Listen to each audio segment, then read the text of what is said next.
आज तो हॉस्टल में बैठ के बहुत ज़्यादा बोर हो रहा था कि इसमें मुझे एक मैसेज आता है। जल्दी से उठकर कैमरा लिया और मेन रोड की तरफ बहुत तेज़ी से दौड़ा। लेकिन उससे पहले इन लोगों के पास आया। Your name? Richard. Yeah. Sure. This can't take in. You understand me? In the tomb, maybe they will stop you to take this inside the tomb. I think so. Entrance, Because entrance our here. friend take camera and he can't enter in. But I don't know this small camera. I don't know this. Maybe you can try. Hide your camera. Oh, look. ओ मेरे भाई, ये भी हमारी तरह अशरफुल मखलूक़ात है, लेकिन फ़र्क सिर्फ खाने का है। ज़्यादा सोचो नहीं भाई, चाइनीज़ की बात कर रहा हूँ। इनके पास इसलिए आया क्योंकि मैं अकेला था, कोई हम सफ़र ढूंढ रहा था, और दूसरी बात ये कि ये लोग कुछ टाइम पहले मेरे पास आए और गपशप के लिए मुझे हॉस्टल के सहन में बुला रहे थे। Is your name? Erham. Okay, I am from Pakistan. And you live here? Yeah. Okay, Mamnoon. उनके साथ भी गपशप लगाने का बहुत दिल कर रहा था, क्योंकि किसी भी गैर मुल्की के साथ गपशप करने का कुछ और मज़ा होता है। और फिर जब बात आ जाए किसी लड़की होगी, आए है।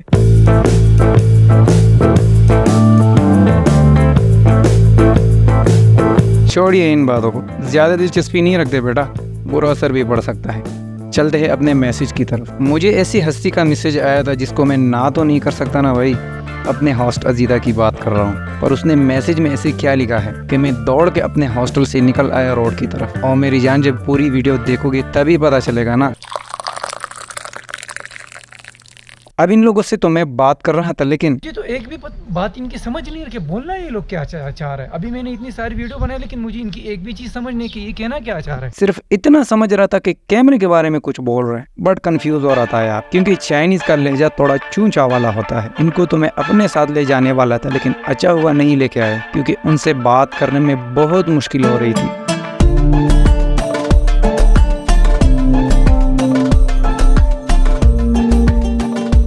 अच्छा, शिराज का ये वाला टाइम जो होता है ना, बहुत मज़े का होता है, क्योंकि यहाँ पे जो मौसम है ना, वो बहुत ज़बरदस्त होता है। इसी टाइम पे तो लोग भी सारे निकल आ जाते हैं यहाँ। आज तो मैंने इतनी वॉक कर ली ना, यकीन करे कि सत्यानाश हो गया। और मैं आपको जो इस हॉस्टल की बार बार बात कर रहा हूँ, मैं मकसद मेरा ये है कि ये हॉस्टल जो है बिल्कुल सिटी सेंटर पे, मतलब ऐसी जगह पे, सिटी सेंटर में भी है, और बिल्कुल ऐसी जगह पे कि आप हर साइड पे ना इसी हॉस्टल से जा सकते हो।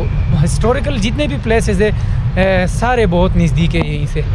वैसे बाकी दिनों के हिसाब से मेरा आज का दिन बहुत टफ चल रहा है, क्योंकि आज मैं अकेला घूम रहा हूँ, और ये मेरी अपनी गलती है, क्योंकि यहाँ के एक बंदे ने मेरी रिक्वेस्ट एक्सेप्ट कर ली थी, लेकिन स्टे के लिए नहीं, सिटी के अंदर साथ में चलने के लिए। लेकिन मैं भी जज्बात में आकर उसको रिजेक्ट कर दिया। अब यहाँ पर मुझे अपने बुजुर्गों की एक बात याद आ जाती है कि जज्बात में फैसले नहीं करते बेटा, बड़ा नुकसान उठाना पड़ता है।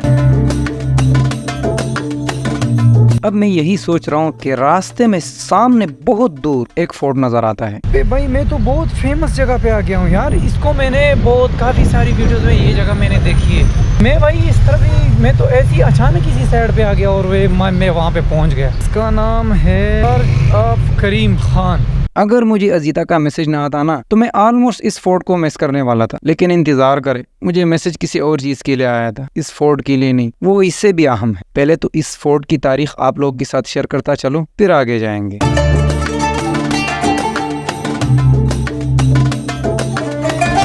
से अगर इस फोर्ट की तारीख की बात की जाए तो मुख्तलिफ रिवायत में मुख्तलिफ किस्म की तारीख लिखी गई है। अगर हम ज़्यादा गहराई में चले जाए तो शायद इसकी तारीख हम पूरे 1 घंटे में भी एक्सप्लेन नहीं कर सकते। इसकी बहुत सारी वजूहात हैं। खैर, हम इसकी मुख्तसर सी तारीख आप लोगों के सामने रखेंगे। इस फोर्ट को जंग खानदान के हुक्मरान करीम खान ने तामीर करवाया था। बाज़ रिवायत में कहा जाता है कि करीम खान जब अस्फहान गया तो वहाँ के फ़नी तामीर से मुतासिर होकर वापसी आके उसने ये फैसला किया कि शिराज के अंदर एक नायाब और ख़ूबसूरत कैस्टल तामीर किया जाए। करीम खान अपने आप को शहंशाह के बजाय वकील को तरजीह देता था, इसलिए इसने जितने भी तामीराती काम किए वो वकील के नाम से मशहूर है, जैसे कि वकील बाज़ार, वकील गुसल खाना या बाथरूम। उसके साथ साथ और भी काफ़ी मशहूर जगह हैं जो कि वकील के नाम से मशहूर है।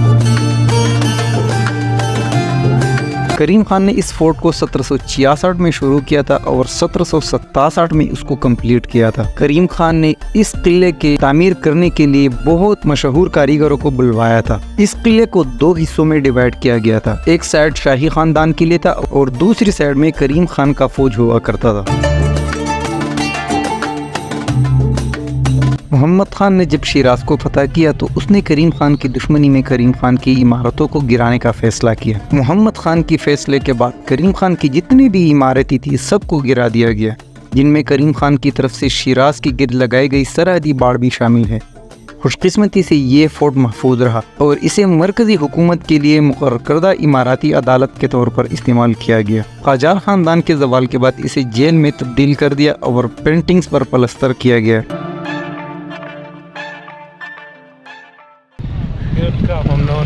मैंने यहाँ से पूछा 2-3 बंदों से, पहले तो किसी समझ में नहीं आया, फिर मैंने ट्रांसलेटर के ज़रिए उनको समझाया कि भाई ये लोग टिकट ले दे कि नहीं, बोलते कि 50,000 तुमान ले दे। तो इतना मुझे कंफर्म पता है कि ईरानी पीपल से ये लोग 50,000 ले रहे हैं ना, तो कम से कम पाकिस्तानी से आउट ऑफ कंट्री से जो लोग आए हुए उनसे कम से कम ये लोग 2 लाख ले रहे हैं। बहरहाल मैं सीधा चलता हूँ और उसी जगह को मैं एक्सप्लोर करता हूँ, क्योंकि अगर यहाँ पर भी गया वहाँ पर भी फिर जाऊँगा तो मसला बन जाएगा। और बहुत सारी ऐसी जगह यार के मैंने एक्सप्लोर करनी है शिराज में। बहरहाल इंशाल्लाह नेक्स्ट टाइम।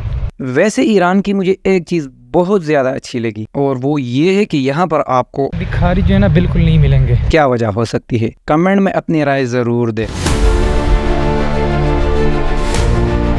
शिराज फोर्ट को बाहर से एक्सप्लोर करने के बाद निकल पड़ा अपनी मंजिल की तरफ।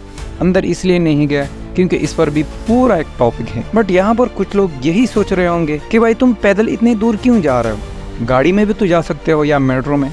तो बात यह है कि मुझे शिराज का मौसम इतना पुरसुकून और खुशगवार लग रहा है कि मैं बिल्कुल ऐसे महसूस कर रहा हूँ जैसे मैं यूरोप में घूम रहा हूँ। और मैं आप लोगों को भी यही मशवरा दूंगा कि अगर आप लोग भी कम पैसों में यूरोप देखना चाहते हो ना भाई, ईरान घूम के आ जाओ। दुआ दोगी मुझे, क्या पता आप लोगों की दुआ मेरे काम आ जाए। खैर चलते हैं अपने टॉपिक की तरफ। मैं इस फॉर्म की तरफ जा रहा हूँ। अजीता ने मुझे बोला है कि आप वहाँ पर जा सकते हो आराम से, देर तक खुली रहती है वो जगह, चल के देखते। मुझे जिस जगह के बारे में मैसेज आया है हकीकत में वो जगह बहुत खूबसूरत है, लेकिन मैंने देखा नहीं है। अजीता ने ऐसे बोला था। मैं तो अभी जा रहा हूँ। आसपास का एरिया एकदम खूबसूरत और परफेक्ट लग रहा है, लेकिन पता नहीं आज मेरी किस्मत को किसी की बद्दुआ लगी है। जिसे मैं गेट के सामने पहुंचा तो गेट को इतना बड़ा ताला लगा हुआ था।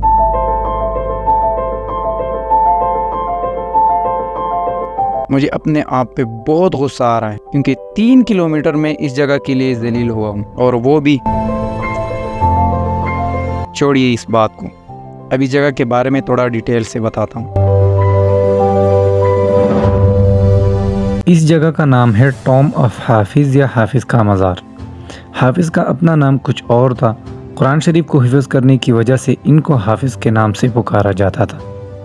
हाफिज़ शिराज में 1315 में पैदा हुए और शिराज में ही 1390 में फौत हो गए।